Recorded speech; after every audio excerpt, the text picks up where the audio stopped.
ಸ್ನೇಹಿತರೆ ನಮಸ್ಕಾರ. ಇವತ್ತು ಹೆಸರು ಕಾಳು ಪಲ್ಯನ ಯಾವ ಥರ ಮಾಡೋದಂತ ನೋಡುವ. ಸೊ ಈ ಹೆಸರು ಕಾಳು ಬಂದುಬಿಟ್ಟು 8 ಅವರ್ಸ್ ನೆನೆಸಿಟ್ಕೋಬೇಕು. ಸೊ ಆಲ್ರೆಡಿ ನಾನು ವಿಸಲ್ ಮಾಡಿ ಇಟ್ಕೊಂಡಿದ್ದೀನಿ, ಟೈಮ್ ಜಾಸ್ತಿ ಕನ್ಸ್ಯೂಮ್ ಆಗುತ್ತೆ ಅಂತ. ಸೊ 2 ವಿಸಲ್ ಮಾಡಿಸಿಟ್ಕೊಂಡಿದ್ದೀನಿ. ಅದಾದಮೇಲೆ ಈರುಳ್ಳಿ, 2 ಈರುಳ್ಳಿ, 4 ಮೆಣಸಿನ್ಕಾಯಿ. ಸೊ ನಮಗೆ ಖಾರ ಕಡಿಮೆ ಬೇಕಂತ ಎರಡು ಹಾಕ್ಕೊಂಡಿದ್ದೀನಿ. ಸೊ ನಿಮಗೆ ಬೇಕಾದರೆ 4 ಮೆಣಸಿನ್ಕಾಯಿ ಹಾಕ್ಕೋಬೋದು. ಆಮೇಲೆ ಬೆಳ್ಳುಳ್ಳಿ ಮತ್ತು ಕೊತ್ತಂಬರಿ, ಕರಿಬೇವು, ಟೊಮಟೊ, ಆಮೇಲೆ ಇದರಲ್ಲಿ ಜೀರಿಗೆ, ಸಾಸಿವೆ ಅದನ್ನ ಹಾಕ್ಕೊತೀವಿ. ಖಾರ ಪುಡಿ ಮತ್ತು ಉಪ್ಪು. ನೋಡಲು ಸ್ನೇಹಿತರೆ ಇದಿಷ್ಟು ನಮಗೆ ಬೇಕಾಗಿರೋಂಥ ಸಾಮಗ್ರಿಗಳು. ಇವಾಗ ಸ್ಟವ್ನ ಹಚ್ತಾ ಇದ್ದೀನಿ ನಾನು. ಸ್ನೇಹಿತರೆ ಇವಾಗ ಸ್ಟವ್ ಹಚ್ಕೊಂಡು ಆಲ್ರೆಡಿ ಆಯಿಲ್ ಹಾಕ್ಕೊಂಡಿದ್ದೀನಿ ನಾನು, 2 ಸ್ಪೂನ್ ಆಯಿಲ್ನ. ಇದು ಎಣ್ಣೆ ಕಾದಾದಮೇಲೆ ಮೊದಲನಾಗಿ ನೋಡಿ ಸ್ನೇಹಿತರೆ ಎಣ್ಣೆ ಕಾದಿದೆ. ಇವಾಗ ನಾನು 2 ಸಾಸಿವೆ ಹಾಕ್ತಾಯಿದ್ದೀನಿ.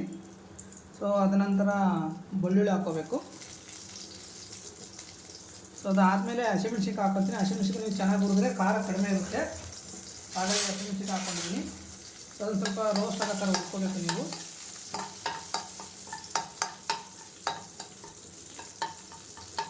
ಅದು ರೋಸ್ಟ್ ಆದಮೇಲೆ ನಾನು ಇವಾಗ ಈರುಳ್ಳಿ ಹಾಕ್ಕೊತಾ ಇದ್ದೀನಿ.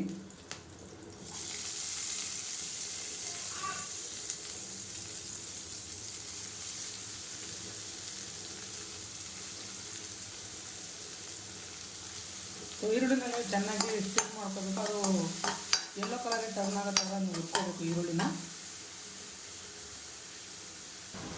ನೋಡಿ ಸ್ನೇಹಿತರೆ ಈರುಳ್ಳಿ ಇವಾಗ ಎಲ್ಲೋ ಟರ್ನ್ ಆಗಿದೆ. ಇವಾಗ ನಾನು ಕರಿಬೇವು ಹಾಕ್ಕೊತಾ ಇದ್ದೀನಿ. ಮುಂಚೆನೇ ಕರಿಬೇವು ಹಾಕಿದ್ರೆ ಎಲ್ಲ ಸೀದೋಗುತ್ತೆ ಅದು. ನಾನು ಕರಿಬೇವು ಹಾಕ್ಕೊಂಡಿದ್ದೀನಿ. ಅದು ಸ್ವಲ್ಪ ಹುರಿದಾದ್ಮೇಲೆ ಅದಕ್ಕೆ ಟೊಮಾಟೊ ಹಾಕ್ಕೋಬೇಕು. ನಾವು ಹೆಚ್ಚಿಟ್ಟಿರುವಂಥ ನಂತರ ಟೊಮಾಟೋನ ಹಾಕಬೇಕು.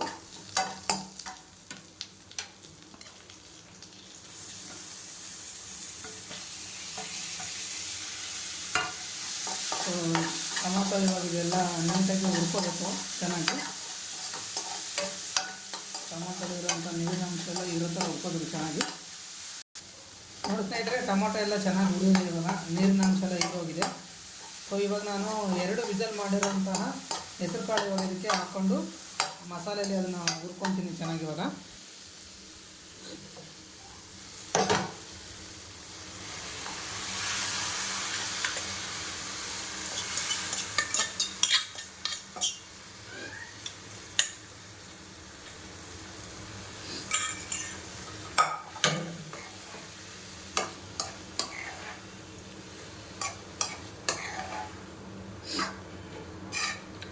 ಇದು ಚೆನ್ನಾಗಿ ನಾನು ಮಿಕ್ಸ್ ಮಾಡ್ಕೊತಾ ಇದ್ದೀನಿ ನಾನು ಹುರಿದಿರೋಂಥ ಮಸಾಲೆಯಲ್ಲಿ.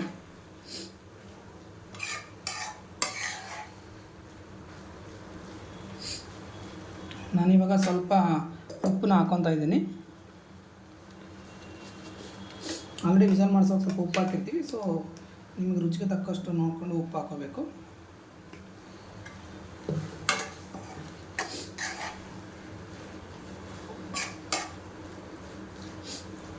ಒಂದು 2 ಮಿನಿಟ್ಸ್ ಇದನ್ನು ಕುದಲಿಕ್ಕೆ ಬಿಡ್ತಾ ಇದ್ದೀನಿ.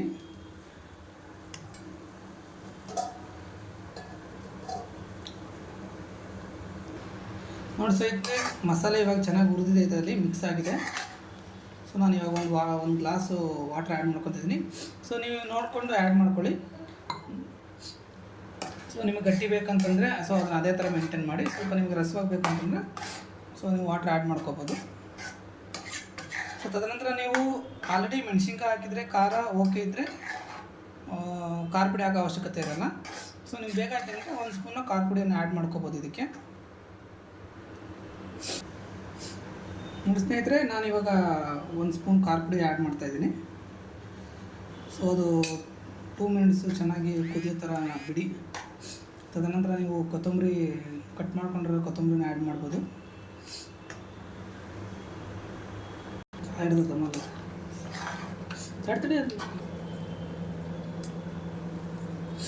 ನೋಡಿ ಸ್ನೇಹಿತರೆ ಒಂದು 2 ಮಿನಿಟ್ಸ್ ಆದಮೇಲೆ ನಾನು ಕಟ್ ಮಾಡ್ಕೊಂಡಿರೋ ಕೊತ್ತಂಬರಿನ ಹಾಕ್ತಾಯಿದ್ದೀನಿ.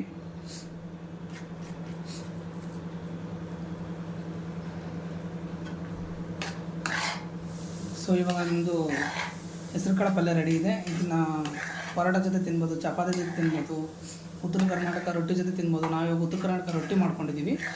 ಅದ್ರ ಜೊತೆ ನಾವು ಇದನ್ನು ಸವಿಲಿಕ್ಕೆ ರೆಡಿಯಾಗಿದೆ ನಮ್ಮ ಪಲ್ಯ. ನೋಡಿ ಸ್ನೇಹಿತರೆ, ಪಲ್ಯ ರೆಡಿ ಇದೆ ಇವಾಗ. ಸೊ ನಾವು ಇದನ್ನ ಪಲ್ಯನ ರೊಟ್ಟಿ ಜೊತೆ ತಿಂತಾ ಇದ್ದೀವಿ. ಸೊ ನೀವು ಕೂಡ ಬೇಕಿದ್ರೆ ಉತ್ತರ ಕನ್ನಡ ರೊಟ್ಟಿ ಮಾಡ್ಕೋಬೋದು, ಚಪಾತಿ ಮಾಡ್ಕೋಬೋದು, ಆಮೇಲೆ ಪರೋಟ ಕೂಡ ಮಾಡ್ಕೋಬೋದು. ಥ್ಯಾಂಕ್ಸ್ ಸ್ನೇಹಿತರೆ. ಸೊ ನಿಮ್ಗೆ ವಿಡಿಯೋನ ಇಷ್ಟ ಆದರೆ ಲೈಕ್ ಮಾಡಿ, ಶೇರ್ ಮಾಡಿ, ಹಾಗೆ ಸಬ್ಸ್ಕ್ರೈಬ್ ಮಾಡಿ. Thank you.